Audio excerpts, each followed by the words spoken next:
સુબોધ એક એવો યુવાન છે કે જે હંમેશા ન્યાય માટે, લોકો માટે કોઈ પણ પ્રશ્ન હોય તો કોઈનાથી પણ ડર્યા વગર, કોઈનાથી પણ કોમ્પ્રોમાઇઝ થયા વગર સત્યની લડાઈ લડવા વાળો એક યુવાન છે.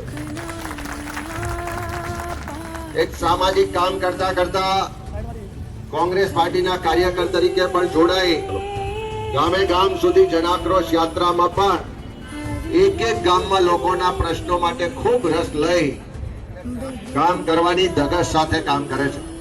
આ યુવાને નિઃશુલ્ક કાનૂની સલાહ કેન્દ્ર આપવા માટે ઓફિસ ખોલી છે ને એ પણ રસ્તા વચ્ચે ખોલી છે. અને ખાનગી ઉદ્ઘાટન કરાયું હોય તો એવું લાગે કે કદાચ બહુ નિઃશુલ્ક સેવા આપવાની ગણતરી નહીં હોય, પણ ખાલી ઉદ્ઘાટન કરવાની ગણતરી હશે. પણ ધામધૂમથી આટલા બધા લોકોને આમંત્રિત કરીને અહીંયા ઉદ્ઘાટન કરાયું છે. એનો મતલબ કે અહીંયાથી આવનારા સમયમાં કોઈ પણ માણસને ક્યાંય પણ અટવાયો હોય તો સાચી સલાહ પણ મળશે, એના માટે મદદ પણ મળશે અને સાચું એક લોક સેવાનું કેન્દ્ર તરીકે આ ઓફિસ કામ કરશે એવા વિશ્વાસ સાથે અમે બધા જ શુભેચ્છા પાઠવીએ છીએ.